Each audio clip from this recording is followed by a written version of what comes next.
crowd level reality check, what to expect. Yeah, this is probably one of the toughest questions that we get asked to as travel agents is when is it not crowded at Disney or Universal? It's so hard to address that because we really don't know. And what I tell clients most of the time, just go in with the expectation that it's crowded. Yeah. That way, if it's not crowded, then hey, you're happy, but if you're planning on having crowds and planning for it to be busy and you do all the right things, then you're going in with a different expectation. Yeah. I think I talked about it last year. Like I had clients that out of the blue were like, we want to go 4th of July weekend. And I was like, you're crazy. I was like, it's going to be stupid packed. And I set them up for that expectation. I think they said most days, the longest they waited was 15 minutes. Like perks to me for planning the trip, perks to them for going with expectations. Like you really do just got to set yourself up for expectations when you go.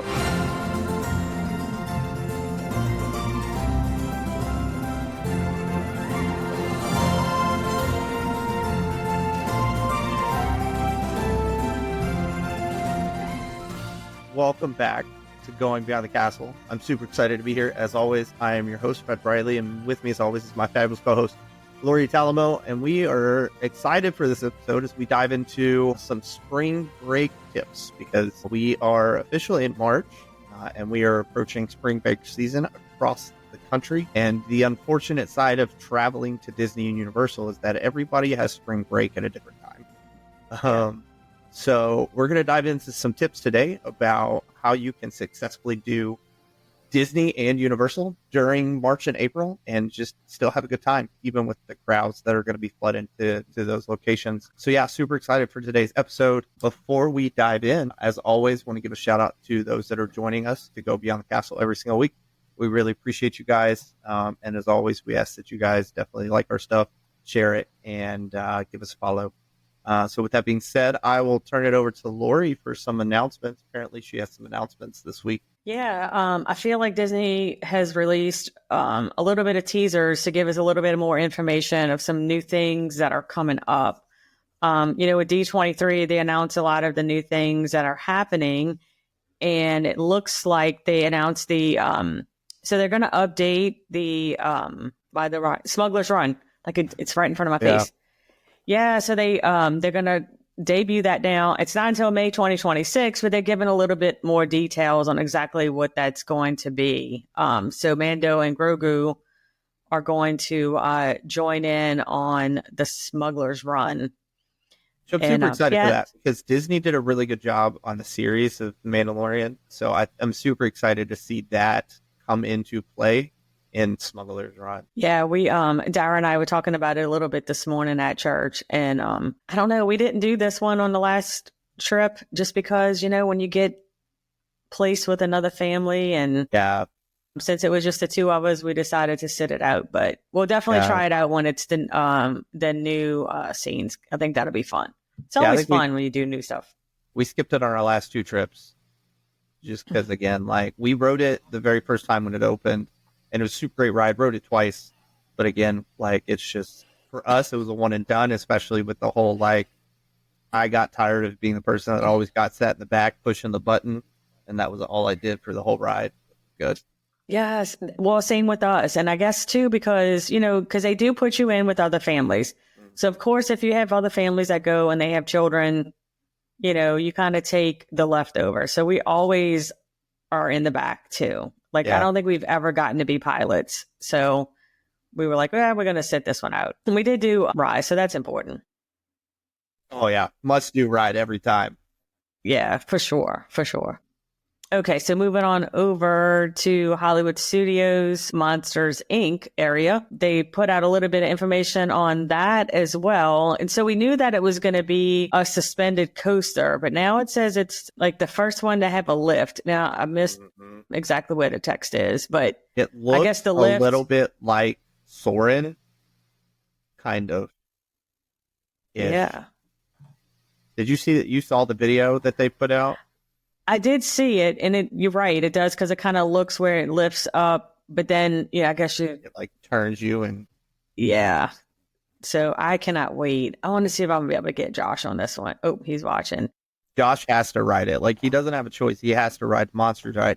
Josh, every Right. new ride that opens at a Disney park, you Gotta got to do it. ride it with her, because if not, you're depriving Lori of knowledge as a travel agent. Thank you. Here for you. We have had this discussion a lot this week about how many times we have to go to Disney. And I'm like, it's literally my job. Yes. Like, I have to go because it's research. So I It's a get it, burden understand. on us, but it's worth it. Right. I mean, I think he will. He'll do it with me. He gives in to my Disney craziness. Yeah. Okay. So now, and I guess we're staying in Hollywood Studios, I think, or maybe this is over. No, Cars Land is going to be in Magic Kingdom. But they announced, so this I thought was pretty cool. They actually went, so they kind of given a little bit of information, like they're calling it off-roading vehicles for the new Cars rides. And so they said they actually went out into the Arizona desert and jumped into an off-road vehicle just to kind of see what it would feel like driving over rocky terrain. So I'm very curious on how that's going to translate over to the Cars ride. I think kind of makes it sound like it might be a little rough, but hey, and I'm fine with that.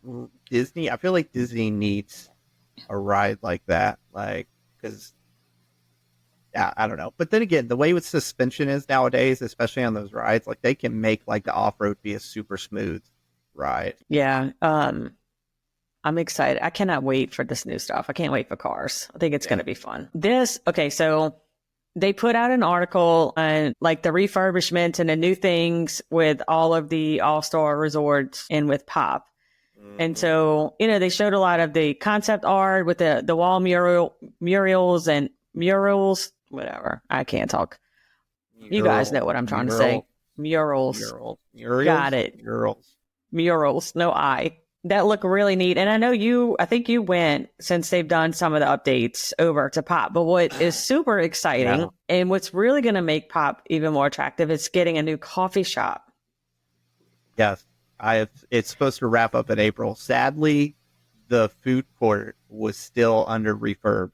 Oh, I gotcha. When we went. So we were sitting in the old, not updated portion. They had the back portion. No, they had the food court area actually cleared off or blocked off, and the seating still open, and then they positioned. But yeah, I saw they're getting a coffee shop now. Does it say whether it's going to be Joffrey's or Starbucks? It doesn't say. So they don't really give much, or even, I don't even think it says when. It just says a brand new coffee shop is also joining the lineup, offering specialty beverages that are sure to perk up guests throughout the day. So if it's not a Joffrey's, I'm going to be disappointed. Yeah, hopefully it's not a Starbucks. I mean, I know I like my Starbucks sometimes, but I'm not a Starbucks fan. Yeah. So I'm excited about that. I already love Pop. And especially, I think we may have talked about it a little bit, or maybe not, when, with us staying over at Saratoga Springs.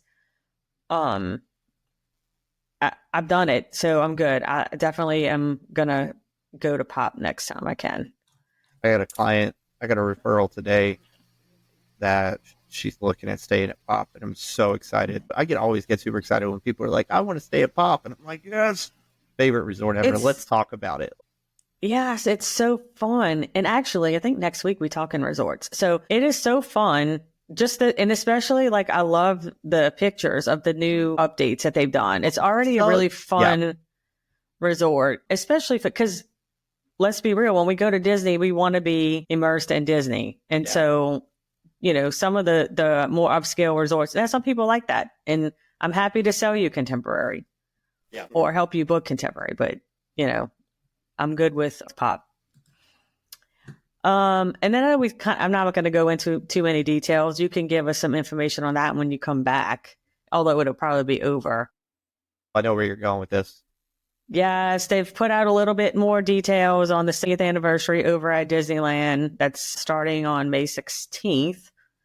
So if you have any interest in going, we can tell you about that. It looks like a lot of fun stuff.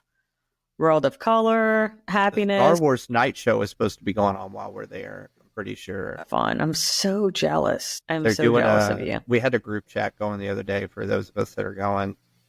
And I guess, luckily, me and the guy that I'm hanging out with, we planned our trip perfectly. But one of the nights, Disneyland. Sure. Yeah, we'll go with that. Disneyland is closing for a ticketed Star Wars night. Because I guess they have that going on right now. It's either Disneyland. It's one of the two parks. I can't remember which one it is.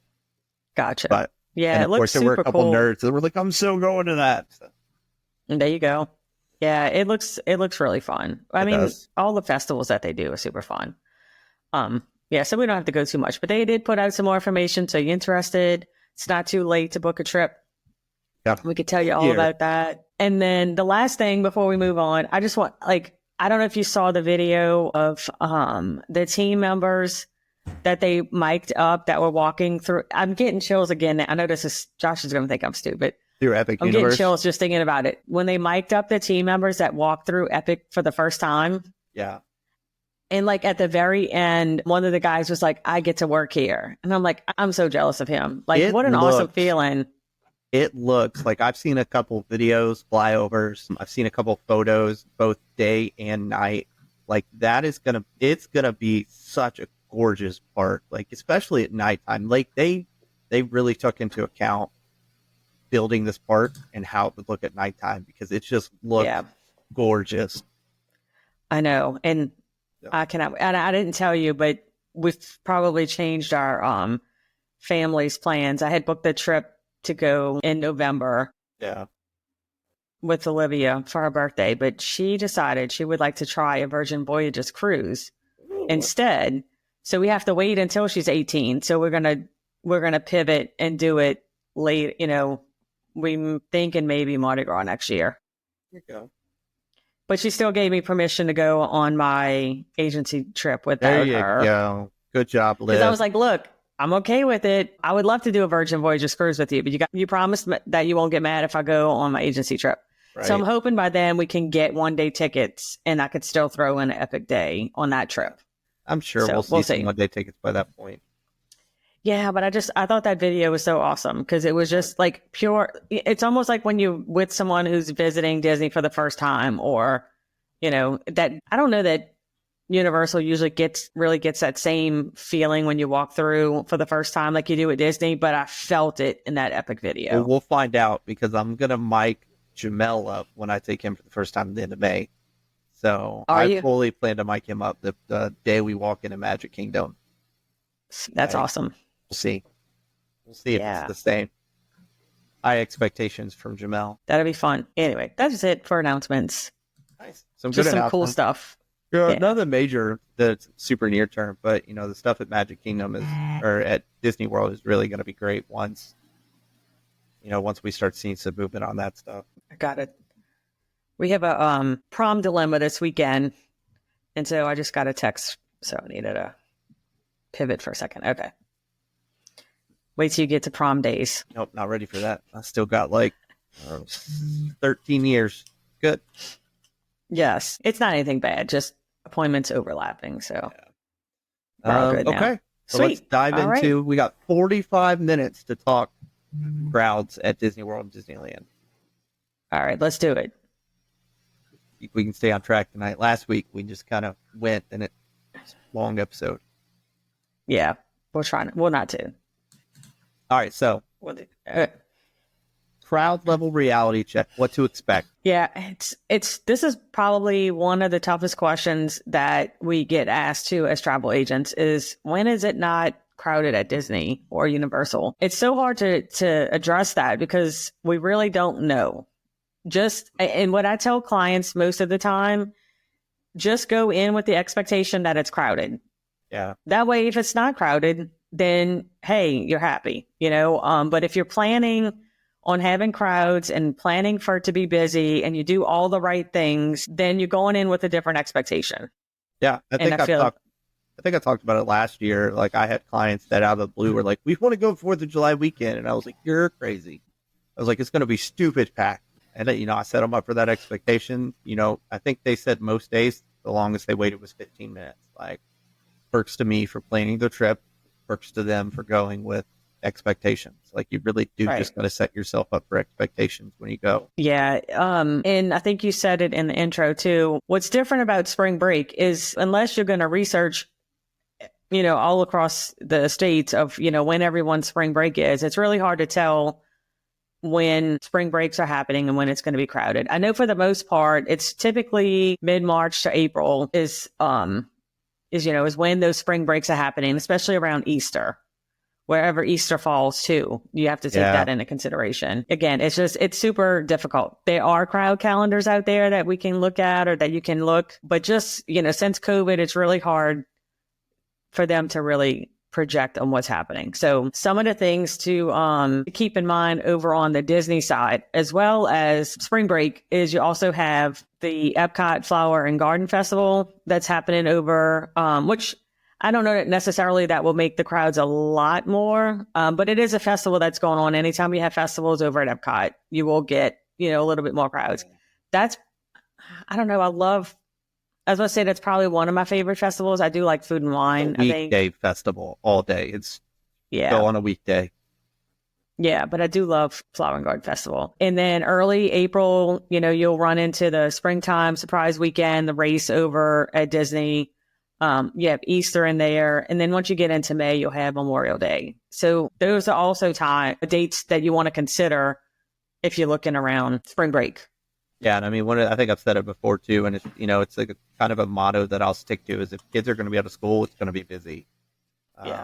Just because, people all over the country love to travel anytime the kids are out of school because, I mean, let's be honest, you don't go to an all-year school, like those times during those long weekends and those week breaks that you're off during the school year, people love to travel. So not everybody, of course, is going to go to Disney or Universal, but a lot of those people do. So just, rule of thumb is if kids are out of school, just plan for it to be busy. Yeah, definitely. But there are ways to work around that. I feel like we hit the crowd level one pretty quick. We did. I mean, there's really not much you could say, Not. It's going to be crowded or you may get lucky and it's not. And then one of the things, it's so hard to tell, but like, I know forever it was like, don't go to Epcot on the weekends because that's when the locals go. Yeah. But then you may go on a weekend and like, oh, it's not really that crowded. Well, that's the thing. Like it goes back to what you said at the very beginning. You really just have to go into it with the mindset that it's going to be busy because we can't rely on crowd calendars anymore. Crowd calendars give us a good idea, but like you shouldn't look at the crowd calendar, see that it's yellow or orange, and be like, crap, I got to move my entire trip. Like, right. Absolutely shouldn't do that by any means. Yeah, definitely. And I feel like there are times, like for me, I will not go during Mardi Gras. I will not go again during Thanksgiving, even though I almost just did it, but that was for a specific reason.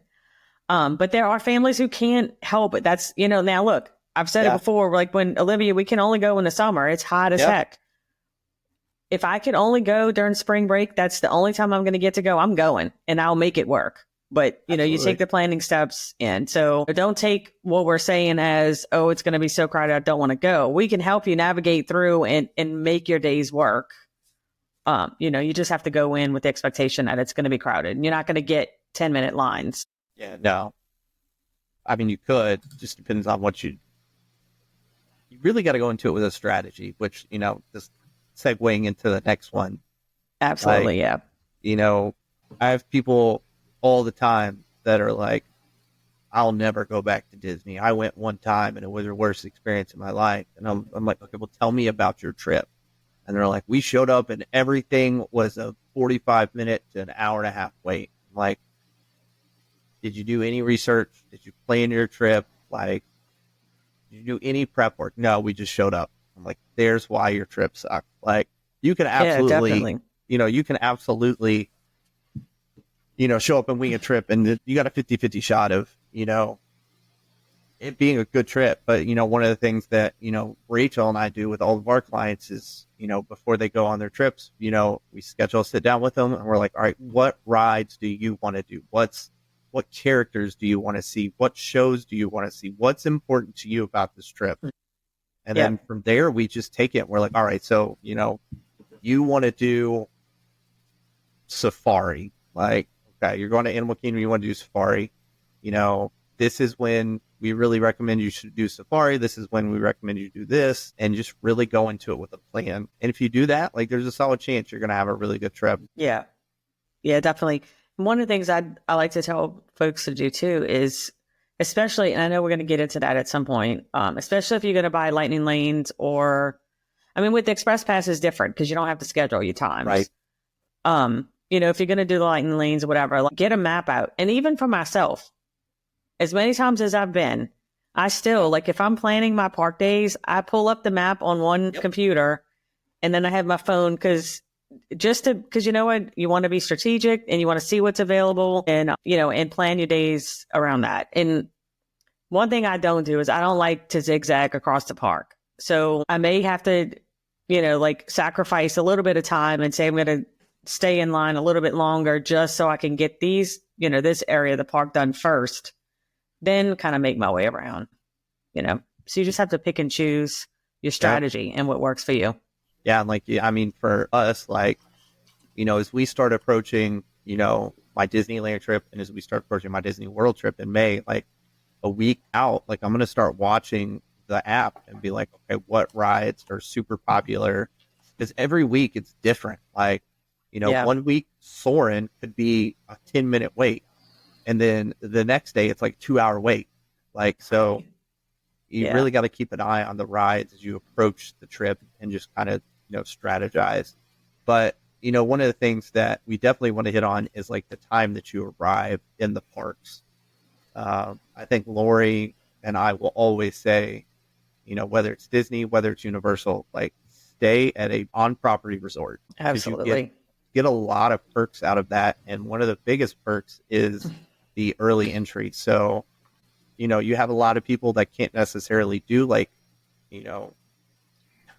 open to close, and, that's totally fine. If you want to do early entry, like, that's definitely one of the things we recommend doing is getting there like an hour early, before early entry even starts, because those lines are going to start forming up, 30 to 40 minutes before early entry starts. So really get there early, get in line, and have a plan of where you're going, because like for Magic Kingdom, for example, the left side of the park stays closed. So everybody gets funneled to the right and goes around to the back. But Tron is not part of early entry. So if like you go in with this mindset that you're going to ride Tron, like you're going to be hurt. So like make sure you do the research knowing what rides are open. And it's like, I was talking to somebody today, one of my clients is there right now, and hopefully they don't watch this, take this the wrong way, but they were talking, they're going to Epcot tomorrow, and they were like, so we're going to do early entry. Like, what ride should we do for early entry? Should we do Guardians or Spaceship Earth? No, not Spaceship Earth, Mission Space. And I was like, first of all, you don't rope drop Mission Space. Mission Space is available all day. Yeah. But then she was like, well, he doesn't like roller coasters. I'm like, all right, well, let's talk Frozen. Let's talk Remy's, because, those are going to be one of the two rides that you want to hit. But, if you're coming in from the front of the park, keep in mind that all the people that are on the Skyliner are going to hit Remy's. So you may want to go hit Frozen. So it's things like that you really got to strategize if you're going to do early entry.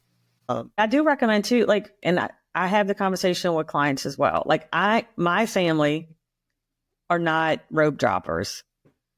They don't want to get up early, but we know going in, we know that we're behind the crowd. So once we get there, but I do purchase the multi-pass and the single pass, because let's be real, when you go to Disney, you just pretend like you have all the money in the world and you just spend it on everything. So I plan my first lightning lane or the single pass to start the day and just kind of work from there. We don't go too late. Yeah. We'll get there by like 9, but we're not rope droppers, but I have those conversations with clients. Like, if you want to maximize the day, again, go early. Or if you want to sleep in a little late, then plan on staying until the end. Just kind of depends on, like you said, what your priorities are.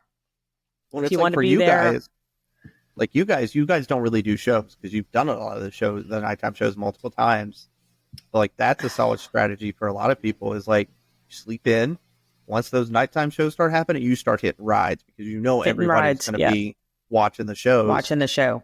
And, you rock out rides through those shows up until like right when the park closes, you get in the busiest line dead last, and you wait that bad boy out.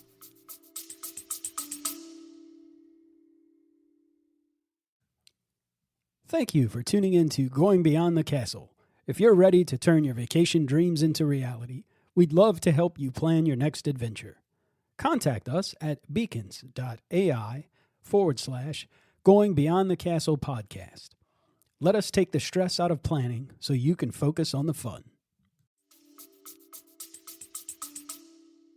Yeah, we timed it, and I might have talked about it one time when we took my in-laws the first time they had ever been to Disney. And I wanted my mother-in-law to see the show. I was like, well, let's let her go watch, but we just, already decided to do rides. But we actually timed it where we were on Big Thunder Mountain at the time of the fireworks. So that was super cool. That. Yeah, so that was awesome too. So if you're ride heavy, definitely recommend riding during the fireworks. But I also recommend seeing it at least once. Yeah, for sure. Yeah. And getting back onto what you said, I think, getting into Lightning Lane and Universal Express Pass, I definitely think the Express Pass is always worth it at Universal, and if you can afford to stay in one of the top 3 resorts, which is Hard Rock, Portofino. What's the other one? Is it Royal Pacific? No. Yes. Is it? You're making me think. Yeah, right? I'm going to have to look it up. I can't remember what the third one is. Oh, man. I'm going to look it up. But if you can stay in one of those top 3 resorts, 1, you get early entry. 2, it includes the Universal Unlimited Express Pass. So, strongly recommend that. And, one of the great things about Universal Express Pass is, like Lori said, you don't have to pre-book your rides. You just show up and you just hop in the line for whatever ride you want to ride. And I'm telling you, it's totally worth it. The last time that we used it, we rode every single ride in the park almost twice, and we're done each day by 5:00. And we left the parks and went and got dinner, walked City Walk, and just had a casual evening because there was literally nothing else to do. Whereas, Lightning Lane, multi-pass, single pass, we've had the conversation before, but hopefully one day Disney will transition to the Universal style. But, I strongly, if you're going to Animal Kingdom, I can kind of say, get it for Avatar. Yeah. I don't know if I would recommend it for anything else at Animal Kingdom. Epcot, unless you have kids that absolutely have to ride Frozen or Remy's, I would say you could also avoid it there. If you're going to Magic Kingdom and if you're going to Hollywood Studios anytime March to April, just go ahead and drop that, $35 a person and get it for both of those parks each day. It's gonna save you time.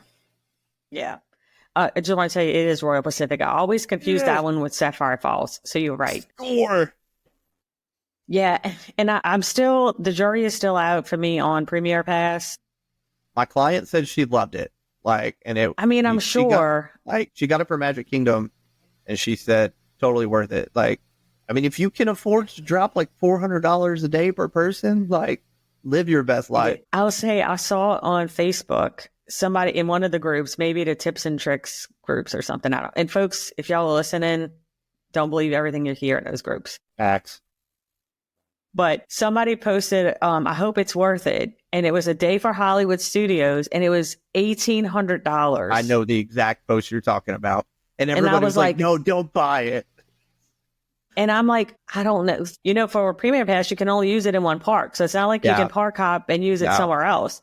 To me, I would not spend $1,800 for Hollywood Studios. I wouldn't.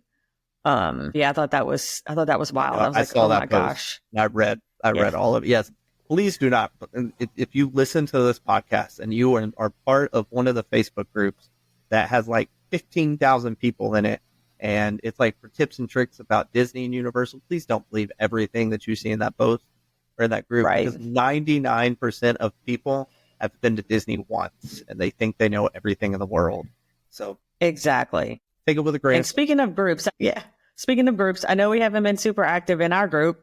Facts. We try to get that group to grow. And once we do, then we can have those kind of conversations in there. Because then you have Fred and I, who are both seasoned travel agents and have been multiple times, and we can answer those questions. So shout out for our group. Go and share and join the group. And then we can have those discussions. And then you can leave the other groups or just take it with a grain of salt when you see stuff, especially the off the wall stuff about them taking out the Tree of Life or some random stuff that they post.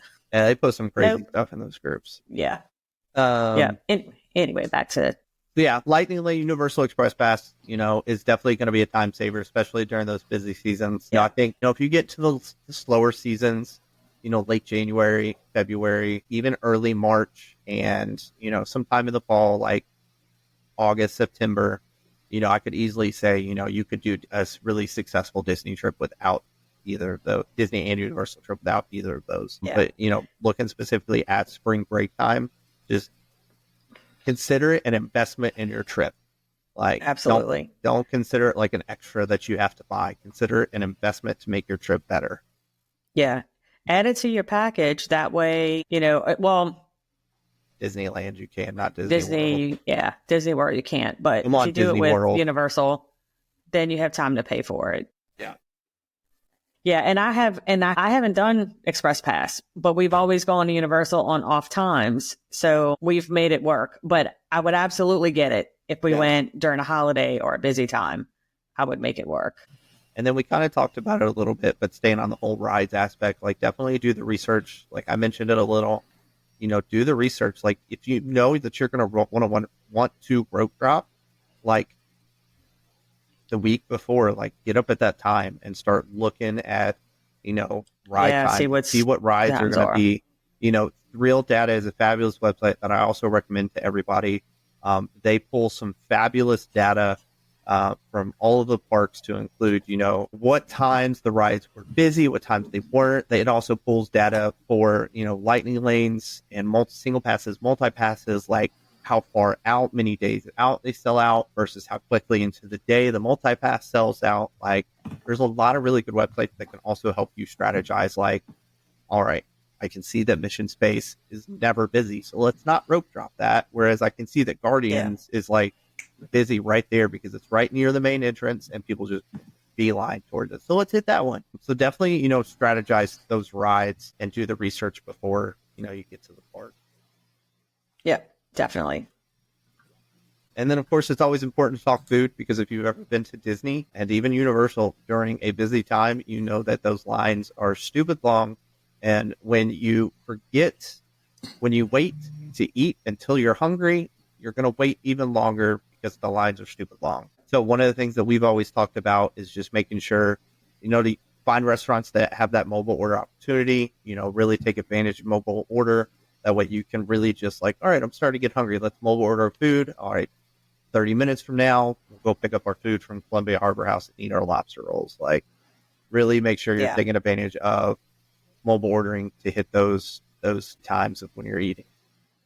Yeah, when Josh and I went in February. I keep forgetting now. We've been so many times when we went last. We didn't really have any plans. We knew our first day there we were going to Epcot because, of course, I wanted to ride Guardians. And so we just went in. Shoot, now forgot the name of it. Connections.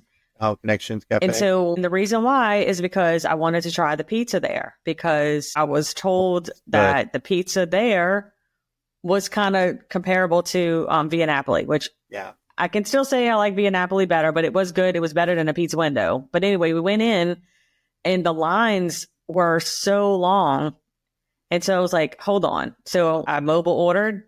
Like within 5 minutes, we got our food. And there was still people like just packed in the lines. I'm like, this is crazy to not use mobile order. Yeah, absolutely. Like mobile order is just such a fabulous tool to use to really save you time in the parks. Like, even if the parks aren't busy, just use it. You're going to thank us later. Like, right. Yeah. Because, I mean, like Lori said, your food is ready so much faster with mobile order. Yep. I think it took us longer to find a table than it did for us to get our food. Yeah. And I mean, I will say too, like, going to Disneyland for all of 2 days, like, we don't have a lot of time. There's so much to do. And, thankfully, there's a lot of stuff at Disneyland that is also at Disney World. So, as a travel agent who's never been to Disneyland, like, thankfully I don't have to try to hit every single ride there. But I do want to spend a lot of time focusing on rides and attractions, things like that. And if that's the type of person you are, one of the things that we are already planning to do is, like, I think we're only planning to do one sit-down dinner.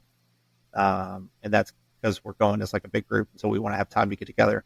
But it wasn't for that. Like, I honestly think like we would prioritize quick service and doing that mobile order and just eating on the go. Because if you really want to focus on the rides and the attractions and the shows, like, avoid those table service dinners that are going to take an hour and a half of your time, and just, Right. Grab some mini corn dogs from Casey's Corner and just go straight back to it.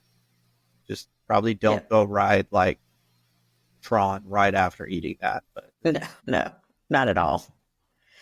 Yeah, we were just talking about Casey's Corner at work the other day because I was saying how I don't like hot dogs. And then somebody brought up corn dogs. I'm like, you know what? I did eat the corn dog nuggets at Casey's Corner when I went really for the good. Yeah, it was good. All right. Or good. We ready to move over to Beat the Heat? Yes, let's move on to Beat the Heat. And so I know we're talking about spring break, and so which could be, we said March or April, but let's be real, it's hot in Orlando most of the time. So there are ways though that you can beat the heat, especially now with those guests. Fred mentioned how it's good to stay at a Disney resort. I feel like we're talking mostly about Disney, and this is supposed to be Disney and Universal, but with your, everyone gets a free water park day. Now, when on your check-in day, you can hit the water park. So that's a good alternative to like spend the day there just to kind of get acclimated, especially if you're not used to the heat. Take use of that free water park day and go spend the day there. Or if you're at Universal, it's not free, but you can get the 3 park tickets that includes Volcano Bay. And so you can spend one of your days over at Volcano Bay. So it's always fun, water slides and pools and all of those things to kind of cool you off. And then it's a little bit different. However, we're not water park family, so I have not done any of them. I can tell you that my travel agent besties that I hang out with love Volcano Bay. Lori is one, and she loves it. So she will talk up Volcano Bay all the time. I'm kind of sorry I didn't do it when we went on our last trip. But I chose the Disney life instead on that day. It's good to find, like spots to cool off. We talk a lot about, or at least I do, although when we went in February, it was kind of hot in there, but find rides like Carousel of Progress where you can get out and take a break from the heat. Or if you're over at Animal Kingdom, go see a show, go see Lion King, or go see Finding Nemo. There's what's the Beauty and the Beast show over at Hollywood Studios. Over in Universal, there's the Bourne show. Find a spot that has some AC midday. And if you do want to take a little break to have a bite to eat, you can book a lunch as well to get inside somewhere. One of the things that we've done, and it was like a lifesaver, was the cooling towels. Because again, the last 2 years we had to go in the summer because of Olivia's cheer life. And that's the only time that we could go. And those cooling towels were like great. The one day, like one trip, I think it was either June or July. I mean, it was super hot, but like it didn't feel miserable because, they keep your neck wet and you just kind of pat your face. I don't know. Have y'all used those or y'all do fans? We have 4 of them in our Disney suitcase downstairs. We have a suitcase that just stays ready, ponchos, fans, neck fans, sweet, reusable straws, cooling towels. Like it just stays ready. Yeah. So those are good. And I got them on Amazon. They were fairly cheap. They were like 4 in a pack for maybe like $20. Now you can get them at the parks where you're going to probably pay $20 for one. Cause especially the ones at Disney, they have the little, Mickey heads on them. And then one of the cool things about, and I don't know, maybe you'll know, I don't know if they do this at Universal, probably so, but at Disney you can get cups of ice water. And so we'll do that a lot. Yeah. Drink the water and chew on the ice. Yeah. They have a lot of the small little hole in the wall places will have like a cooler of water set up. They just don't want you using your own water bottle. They say for sanitary purposes, but it's probably just so people don't spill like all the water. Yeah, you can walk up, you can grab as many reusable cups as you want, but don't put it in your own water bottle. Yeah. Well, I could see, especially like if they put the part where they drink out of close to it. Did you already hit, I got distracted. Did you already hit the shaded rest stops in each park? I did not. I skipped it, to be honest. Yeah. I went straight for the cooling towels. Yeah, it's so hard because I know a lot of people like Epcot is the hottest or Animal Kingdom. They are pretty hot. They're all hot. They're all hot, to be honest. When you're there, in the hot months or when the humidity's going, there are shaded spots though. I know you mentioned a lot about Flame Tree Barbecue, how they have that little seated area where you can get some shade. One, two, if you Trying have to kids, think. like one of the places I always recommend for kids, one at Epcot, is if you go into the mission space exit, there's a kids That little play splash area. pad thing. Yeah, it's indoors, so it's like a jungle gym indoors. So it's a great spot for Oh, your I kids gotcha. to play. Like if you're doing a rider swap, one of the parents is riding Guardians. The other one can take the kids over and let them play at the exit of mission space. Um, if you go to Magic Kingdom and you go like you're gonna ride on Dumbo, but halfway through the queue you go into the jungle gym area. That's another Yes. really And play in fabulous there. spot to cool off, let the kids play for a little bit, get out of the sun. Hollywood Studios, really it's your shows. There's a couple shaded areas, Yeah. back on Sunset Boulevard that are shaded and typically tend to be not very crowded. There's a couple good areas back over there, but really a lot of your shows are going to hit it. And the same thing for Animal Kingdom. Like there's not really like a Yes. good place to No. just chill. Just chill. So again, if you can get into Festival of the Lion King, or even if you can get back to Rafiki's Planet, like that's always a good spot to hang out to and get out of the sun for a little bit. Yeah. Yeah. No more Dino Land, so you can't go anywhere over there. Thank God. I just saw where they took the big Gertie. dinosaur down. No, Gertie's at Hollywood Studios. No, Gertie's Hollywood Studio. I forgot Yeah. what the name was. Yeah, They I did called it. too. Yeah, but that's gone too. Yeah, and I'm trying to think, I'm trying to think, like I'm walking through in my head, Universal. I mean, in the DreamWorks area, they do have the little section where it's the Kung Fu Panda. That's covered. Yeah. And they also have like the little splash pad there. So there's some shade there. I can't really think too much. Like even on the Islands of Adventure side, I feel like I can't really think of any Not a like lot. shaded areas. Yeah. Go hide Epcot's in the got a new locker rooms. playground. Sorry, I'm back on Disney. No, that's okay. Epcot's got a new shaded playground area for the festival. I'm going to check it out when I go in May. What else we got? Yeah, one of the things I do, because hydration is definitely important. So usually what I do in the morning before we start our day is I'll drink a what now I used to drink liquid IV, but recently just changed over to a healthier option, less ingredients, LMNT is what it's called. I don't know if you're familiar with that. But I'll drink that before I start my day. So at least I've got a bottle of water in with the hydration stuff in to get started. And then definitely make sure you're drinking water throughout the day because you don't want to get dehydrated on top of being hot and crowded.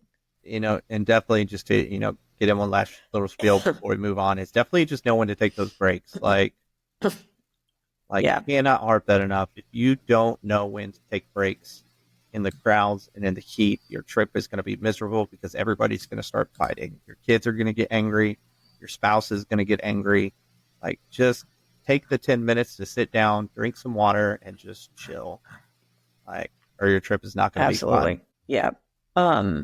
Yeah, I feel like we went really quick in the beginning. I feel like, I don't know how long we've been here now. Oh, We're at 9 minutes. Okay. 49 minutes. So all right. So, yeah. So as far as Fred said, make sure you take breaks. You don't want to stress out. I know it's hard because when I'm on vacation, I hate to go back to the room and take a nap, but if you have to go take a nap, go take a nap. It's much better to get that little rest than, to have a miserable trip or go nap on People Mover. Facts. We've all Been there, probably done done that. Great recommendation. Yes, absolutely. Absolutely. Or when you ride through Space Mountain, your nap gets ruined very quickly. Yeah, with the screams and the... Yeah. It's so crazy. It's funny because every time I ride that, I forget how dark it gets until we're in there. Yeah. All right. Best rides right, so you and want to move on? attractions for crowded days. Yes. Yeah. All right. So best rides and attractions for crowded days. I will say that, if you're going to go to Disney or Universal,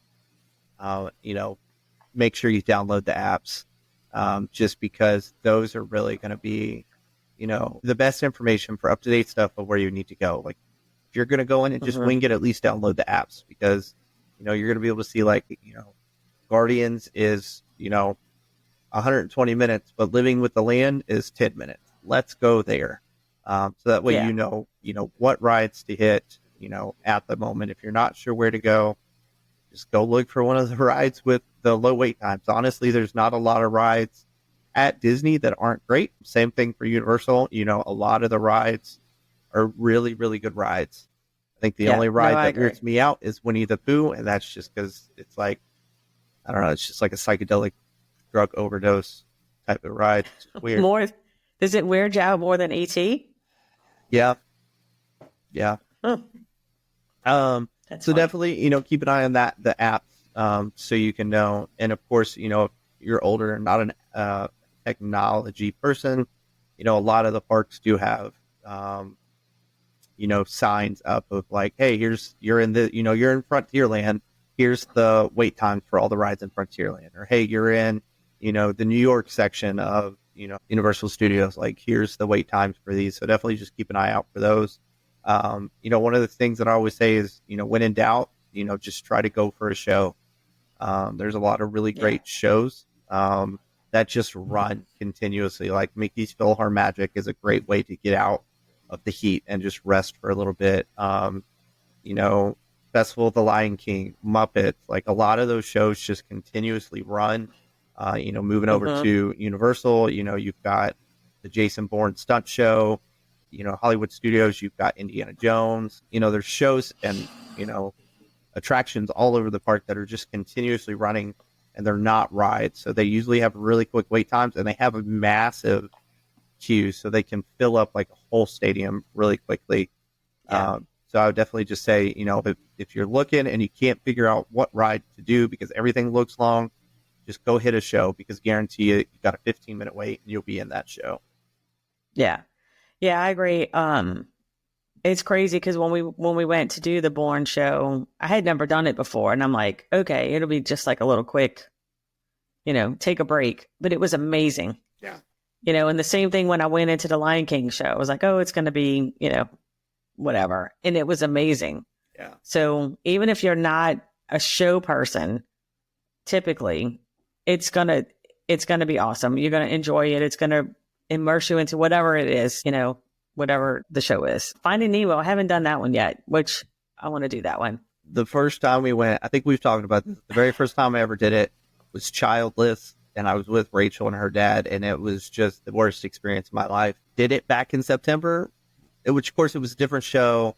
They changed a lot of things from back when we went in 2018. It was a really fabulous show. Strongly recommend the show. If you get the opportunity to go see the Finding Nemo show at Animal Kingdom, please do. Ablet. Great show.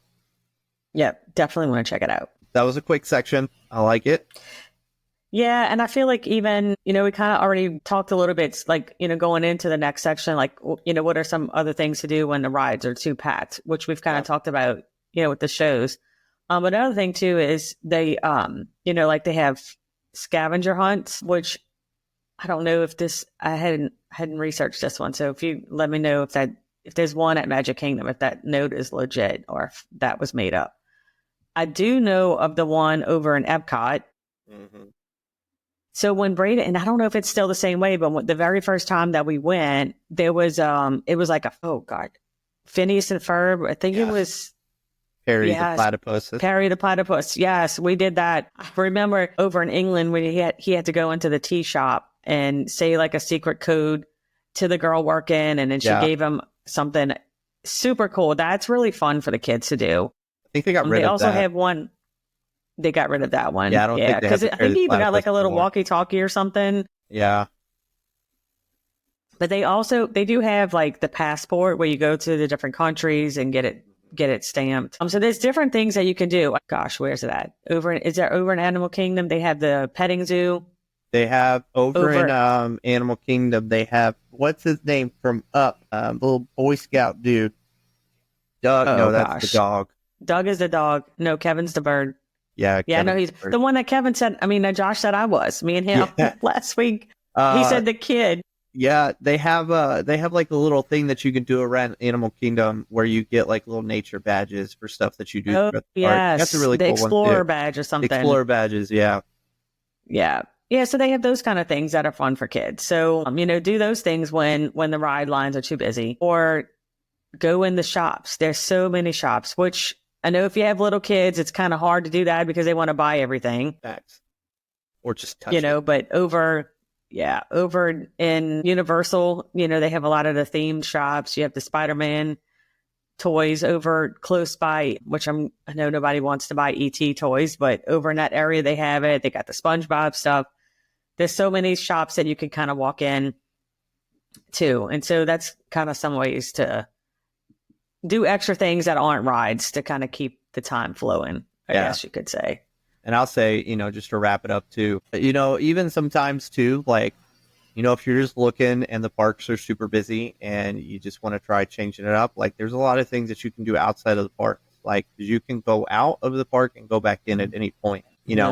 If you don't have park hopper, don't try to go to a different park. Go back to the same park that you were in. Right.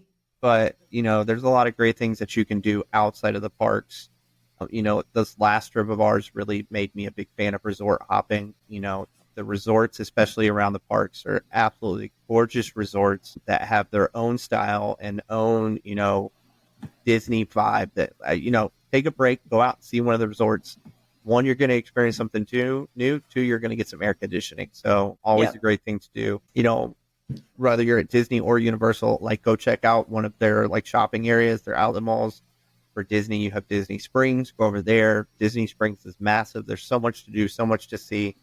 And here soon they're going to get some new arcade type stuff over there at Disney Springs. Universal City Walk is a great place to go. It's not as big, but there's still a lot of cool stuff that you can go check out. And then of course, like, if the parks are just too busy, go hit up a water park, go hit up Volcano Bay or Typhoon Lagoon.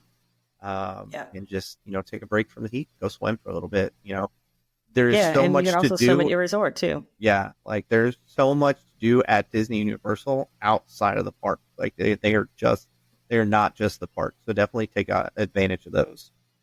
Yeah, definitely. All right. Well, we covered everything in 58 minutes. Not bad. Sweet. And I just noticed on the wrap up, I didn't change it from last week. I noticed. It's fine. We're not gonna thank our partners. I'll wrap again as we wrap up.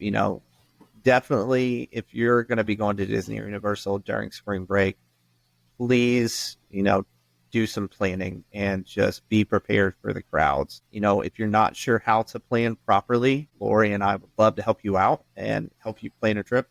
It's what we do for a living. So definitely reach out if there's any way that we can help you guys plan a trip. But definitely, take a listen to this episode, if anything. And we've covered a lot of great tips and tricks on how to, handle the crowds because, during this season, like it's going to be hard to avoid the crowds. So just be prepared to handle the crowds. Yep, definitely. Yep, you can do it. All right. So next week, I need to prepare for this episode.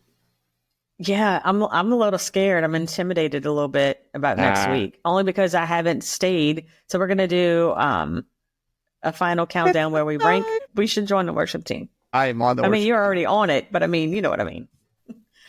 So we're going to rank the Disney resorts. So I think what I'd like to do is maybe poll the audience a little bit this week. So we'll throw some questions out and see what people think on ranking the resorts to get some feedback on that. So we'll see. I'll put some stuff out there.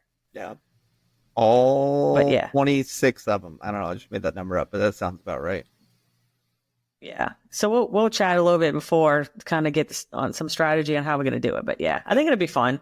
Especially, I think it'll be informative too for folks who haven't been. And then also to see, especially from the different perspectives, especially now from staying in a deluxe resort and also staying in moderates and values, like, how we compare and what we think is best for you. Yeah, of course, if you have the money and you're used to staying in the elegant resorts, then go for it. But if not, we can make an all-star or pop work too. Who's closing out? Is it me or you? I'll close to that. Okay. I'll give you a break. No, again, we just want to thank everyone. I know Fred says it all the time. And shout out to Fred. I know I say this all the time, but we have a new intro video that I thought was really awesome. And it's because of all of you guys that we continue to do this and that, we want to make this a podcast successful, not only because it's fun for us, but we want to keep it going and give you folks some entertainment and some fun stuff to listen to. I know I have a few podcasts that I listen to and I think it's super fun. So if you're looking for information about the show or you want a vacation quote, you can visit us at our website at goingbeyondthecastle.com to connect with us on social media. to listen to our podcast, stay up to date with all the things Disney, Universal, and cruising, you can check us out on our Beacons page at beacons.com/going beyond the castle. And lastly, if you do want information on a quote, or if you have some topics that you'd like to talk to us about, or just want some information on anything that we've discussed, or just to say hello so we can get to know you, you can reach us at info@goingbeyondthecastle.com. Good job. I did it. You did it. Yay. That's it. All right. All right. Cool. But that was it. So good night, everyone. Have a good night. We'll talk to See you y'all guys next week. Thank you for joining us on this magical journey. We hope today's episode brought a little extra spark to your day and inspired your next adventure. Whether it's a thrilling escape to Universal, a dream cruise getaway, or unforgettable memories at Disney. Have questions? A topic you'd like us to cover? Your own magical story to share, or looking for travel assistance? We'd love to hear from you. Drop us a line at info@goingbeyondthecastle.com. Be sure to check out all our social media links and podcast platforms at beacons.ai/Going Beyond the Castle podcast. And don't miss the fun in our Facebook group, Going Beyond the Castle Podcast Lounge, where we share tips, updates, and behind-the-scenes moments. Until next time, see you real soon.